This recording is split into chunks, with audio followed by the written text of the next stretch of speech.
Hola a todas y a todos, mi nombre es Federico Giordano, soy el director del Departamento de Trabajo e Innovación de la Universidad Metropolitana. La idea de este video es darles la bienvenida a la universidad y aprovechar esta instancia del curso introductorio para contarles por qué nuestra universidad construyó este departamento y por qué le da tanta importancia al tema de la innovación, especialmente desde la perspectiva del trabajo. Entonces les propongo que nos tomemos un tiempo para reflexionar acerca de qué hablamos cuando hablamos de innovación. Es importante revisar el término porque está muy de moda, se usa muy frecuentemente, pero en general se lo presenta de forma incompleta y sesgada. Fíjense acá una posible definición del término que dice que la innovación es la utilización del conocimiento para construir un nuevo camino con el objetivo de alcanzar una meta. Dicho así, es un poco general, amplio, incluso hasta vago. Por eso esto hay que explicarlo un poco más. Acá están resaltados los tres conceptos principales.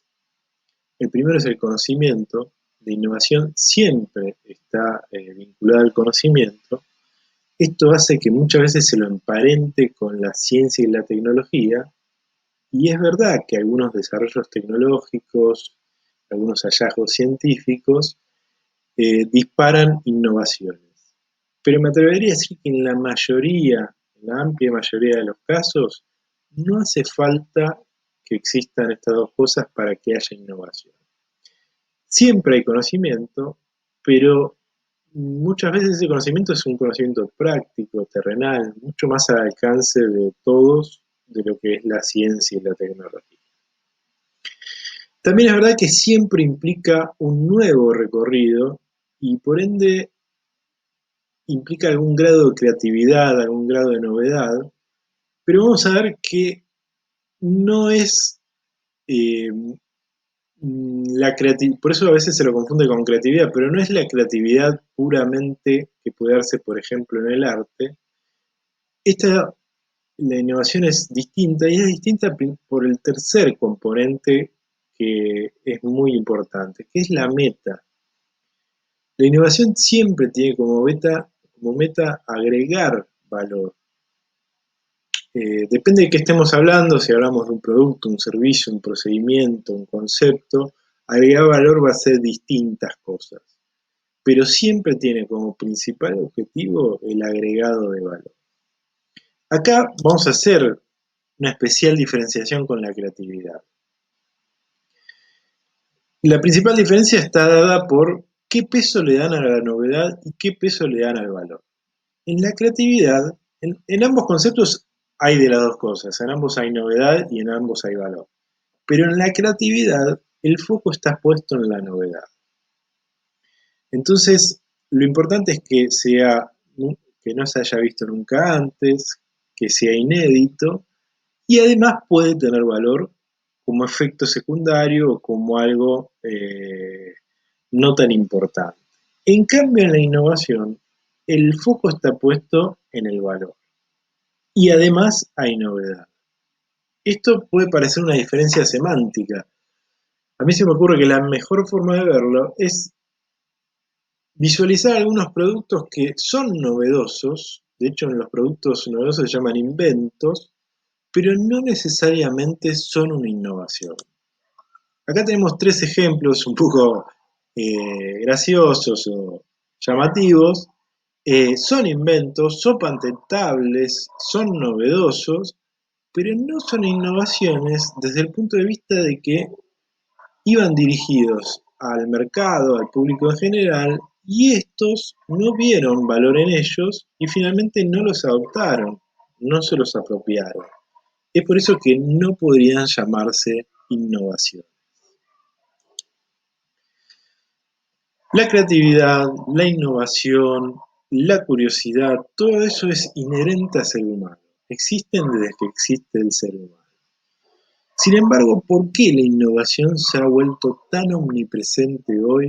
¿Por qué la oímos tanto ¿Y por qué realmente tiene una importancia nueva hoy? Bueno, esto podría rastrearse en su vinculación con el entorno. La innovación siempre interactúa, siempre dialoga con el entorno. En la mayoría de los casos, se trata de una adaptación a algún cambio que hubo en el entorno.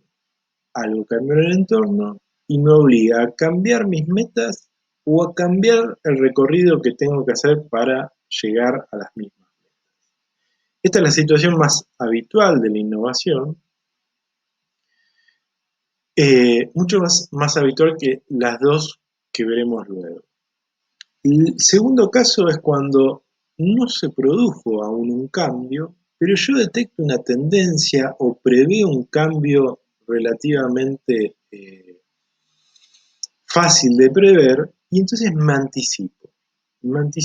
adapto anticipadamente.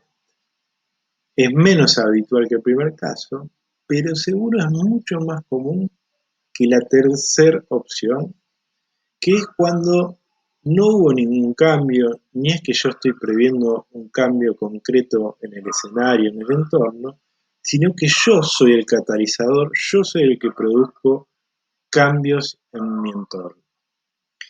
Esto es mucho más raro, sin embargo, son los casos que en general quedan en el imaginario colectivo, los que tienen mayor prensa y los que terminan personificando al innovador o personificando a la idea de innovación más habitual. Entonces decimos que la innovación siempre interactúa, siempre dialoga con el entorno. ¿Por qué hoy se vuelve mucho más importante que en el pasado? Bueno, porque nuestro entorno, el escenario en el que nos movemos, está mutando muy rápido y muy intensamente. Se dice que antes nos manejábamos en escenarios estables y hoy en escenarios mucho más dinámicos. Esto tiene que ver con la globalización, esto tiene que ver con cómo las tecnologías se han vuelto complejas y sofisticadas. Entonces, antes nosotros nos movíamos en escenarios regionales, reducidos, en el mejor de los casos nacionales. Hoy la globalización nos obliga a interactuar con todo el mundo y esto genera que nuestros competidores, nuestros usuarios, nuestros clientes sean mucho más diversos y a su vez son cambiantes y desconocidos. Piensen, por ejemplo, en la industria de las telecomunicaciones. En su momento, una televisora, un canal de televisión, competía con otros canales de su misma región, o en todo caso de su mismo país. Hoy no solo compite con canales de televisión de todo el mundo, sino que además compite con cosas que ya no son canales de televisión. Compite con contenidos en internet, en streaming, plataformas, y quién sabe con qué otros nuevos competidores deberán enfrentarse en un futuro próximo. Es decir, es mucho más cambiante, es mucho más impredecible, y no sabemos de dónde pueden aparecer nuestros competidores, nuestras oportunidades. A su vez los usuarios o clientes se han vuelto también más cambiantes, sondean todas estas distintas posibilidades. Entonces, claramente, lo que antes podía ser algo deseable como es la innovación, hoy directamente es una necesidad en fruto de estos escenarios que mutan tan vertiginosamente. Algo que suele estar desdibujado en el imaginario público, en lo que se nos presenta sobre la innovación, es si la innovación es disruptiva o constante, individual o colectiva. Pensemos un poco acerca de esto. Ya desde el pasado, desde la historia, los hechos históricos, nos han mostrado la historia de la ciencia, de las ideas y de las innovaciones personificada en grandes personajes. Acá ven algunos: Leonardo da Vinci, Newton, grandes personajes, y nos muestran este imaginario del genio solitario que va generando grandes cambios incluso en contra de su entorno o totalmente desvinculado de su entorno. Esto es una mirada sesgada del pasado, pero en el pasado podía contemplarse que pudiera haber un Leonardo da Vinci en un ático construyendo inventos casi en soledad. Hoy sigue subsistiendo esta idea de los grandes genios innovadores. Acá tres casos típicos que cuando preguntamos por innovadores famosos, seguro alguno de estos tres aparece.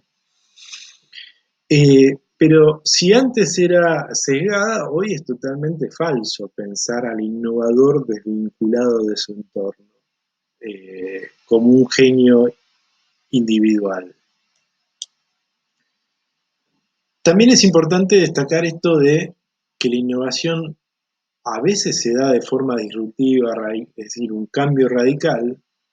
Acá le pongo algunos ejemplos, después mírenlos, de cambios que fueron muy importantes.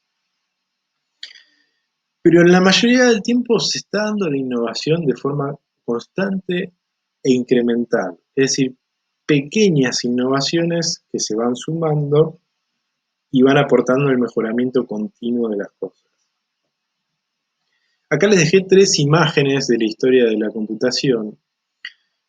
Cuando las computadoras eran tan grandes que ocupaban un edificio o un cuarto entero, luego cuando se pudo construir el producto de la computadora de escritorio, finalmente los celulares inteligentes, que son una computadora incluso más poderosa que aquella que ocupaba un edificio y que hoy la llevamos en un bolsillo. Estos fueron saltos en la historia de la computación, muchos de los cuales fueron fruto de algunos de esos innovadores que vimos antes. Sin embargo, todos esos saltos fueron posibles por las constantes mejoras o innovaciones pequeñas que no tienen tanta repercusión y tanta fama. Para que pudiera haber una computadora de escritorio, hubo que, por ejemplo, ir reduciendo o haciendo procesadores cada vez más pequeños con mayor capacidad de procesamiento. Hubo que ir haciendo componentes cada vez mejores, que disipen mejor el calor, un montón de ingenierías pequeñas, innovaciones pequeñas, que posibilitaron esos saltos más llamativos. Entonces, la gran parte de la innovación se da todo el tiempo y en pequeños pasos.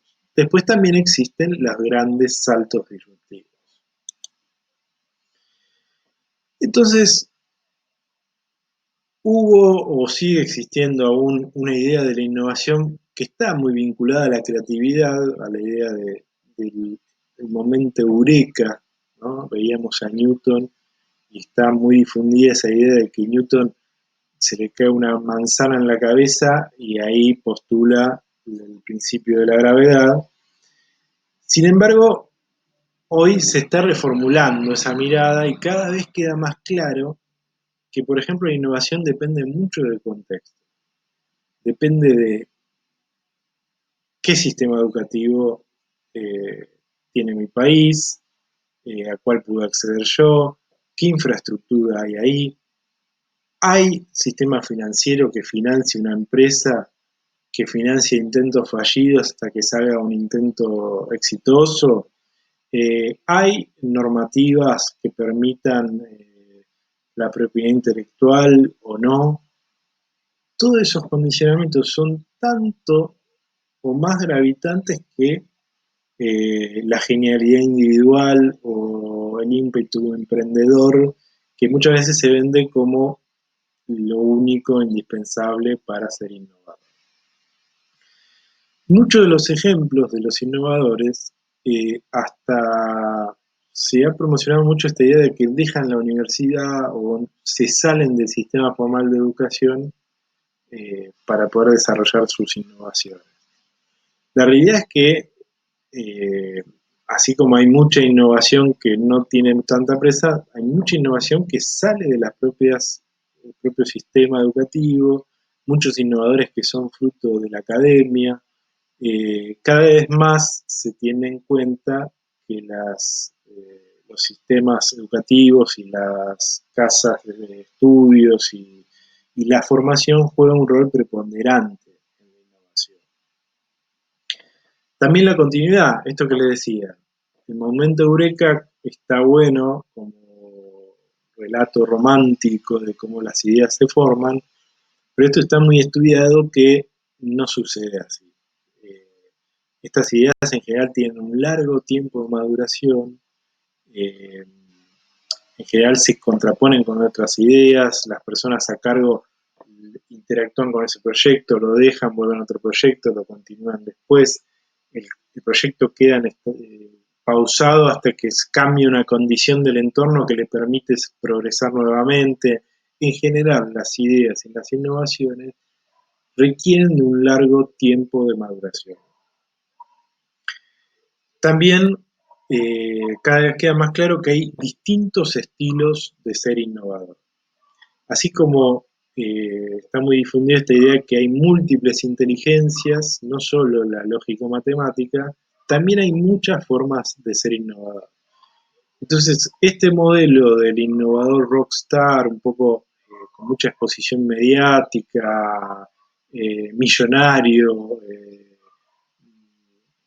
con excentricidades y demás, es un estilo, no el más generalizado, y hay muchas formas de ser innovador que no implican toda esa carga de ser estrella de rock. Eh, bueno, pero todas ellas construyen a la innovación. Y central el tema de la cooperación.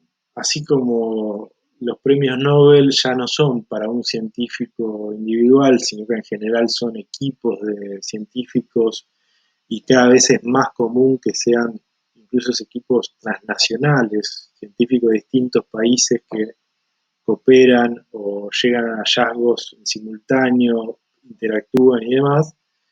La innovación es igual, es decir, cada vez más es fruto de equipos que trabajan juntos o separados e interactúan, pero cada vez más implica cooperación entre distintos actores.